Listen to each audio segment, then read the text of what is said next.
Welcome to iFocus tutorials. In this video I am going to explain the fork system call. This fork system call is used to duplicate a process, and after duplicating, the original process is called as a parent process and the new process is called as a child process. So I have written a program in this text editor. First, what I will do is I will just print the process ID. So I am commenting the entire program here.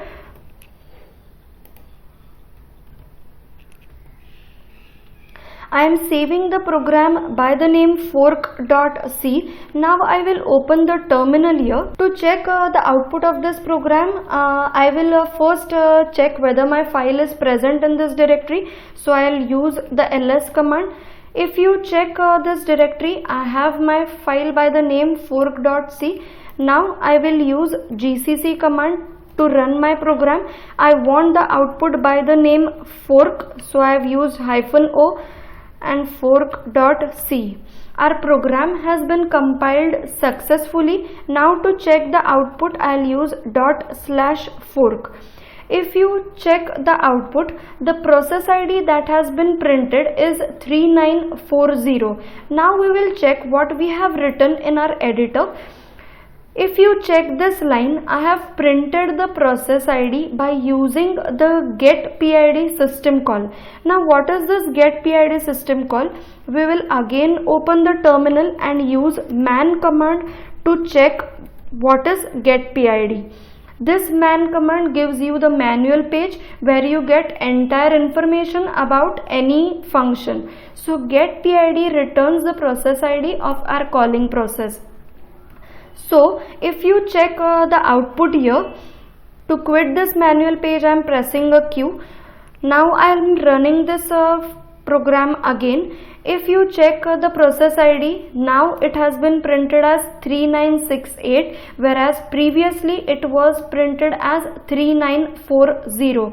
So if I run this program multiple times, I will get a unique process ID every time. Now we will use the fork system call. So I am removing this comment section. I am again saving my file, and in the terminal I'll compile it again by using gcc command. It has been compiled successfully without any errors, and I'll run this program. So our program output has three process IDs. First we will check what we have written in our editor. So if you check, I have called a fork system call. Again what we will do is we will enter our man page of fork. So if you check this, fork creates a new process by duplicating the calling process, and this fork system call returns the value as PID_T. So also in my editor I have taken a variable by the name return value, and its return type is PID_T. So after calling this fork system call, it will get three values. If this return value is less than 0, I have printed fork failure, that is the fork function has failed. If this return value is equal to 0, then it should enter my child process. Also I have printed the process ID of this process by using the same function, that is getpid. Whereas if both these cases fails, then it should enter my parent process and it should enter the parent process ID by using again the same system call, that is getpid. Now I will save this program and I will run it again by using gcc command. It has been compiled successfully, and will check the output. Now if you check this output, the process ID that we have printed first is 4018. Then the fork system call has been called and it enters the parent process. The parent process ID is same as the process ID that we have printed here, so both the processes are same.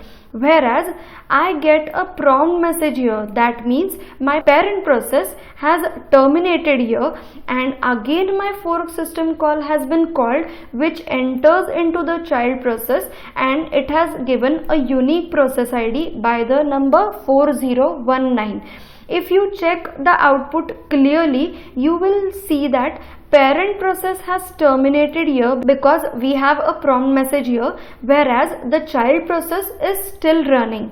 So this process has become a defunct process, also known as a zombie.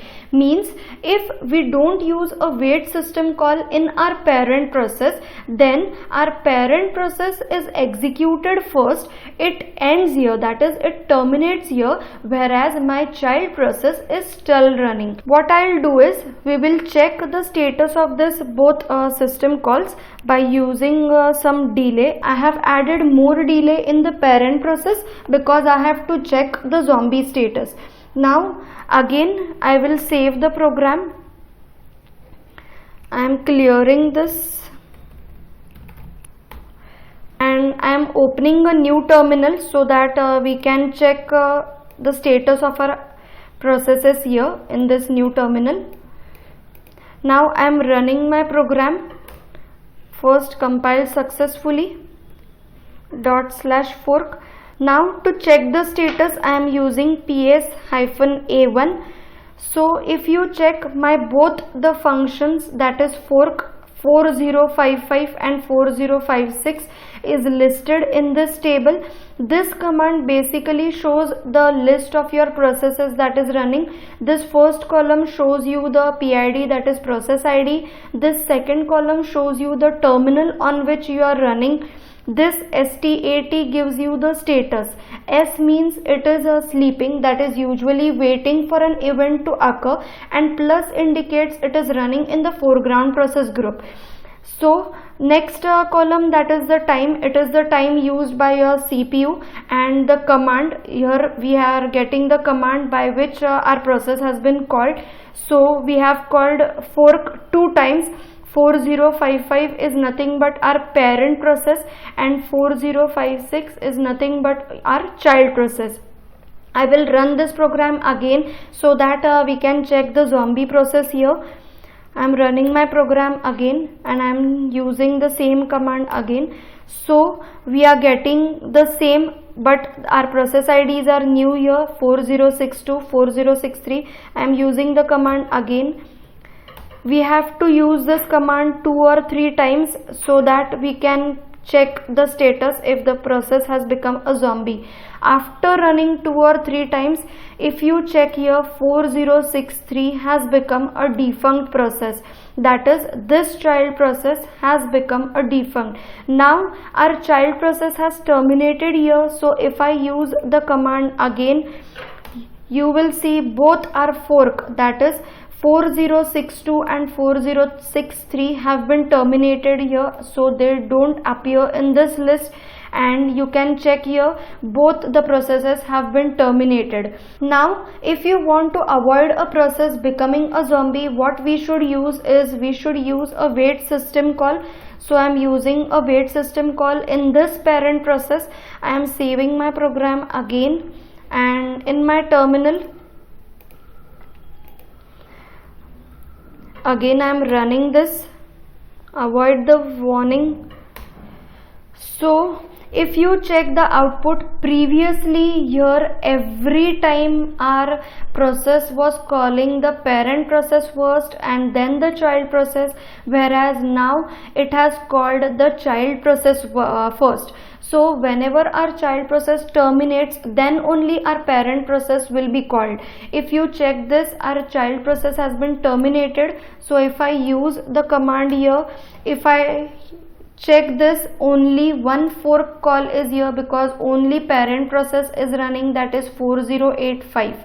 So here also we are getting the same output, that is 4085 is running only, and 4086 has been terminated. Now when both the parent processes and the child process has been terminated, if I check my command again here, you will see both the commands have been terminated and we didn't get any process ID here. So to avoid this zombie process or a process becoming a defunct, we have to use a wait system call, which is generally in parent process. This means that whenever my fork system call will be called, every time the parent will wait till our child process has been executed, and then only our parent process will be called, and whatever the work it has to do, it will finish it, and both the processes will terminate.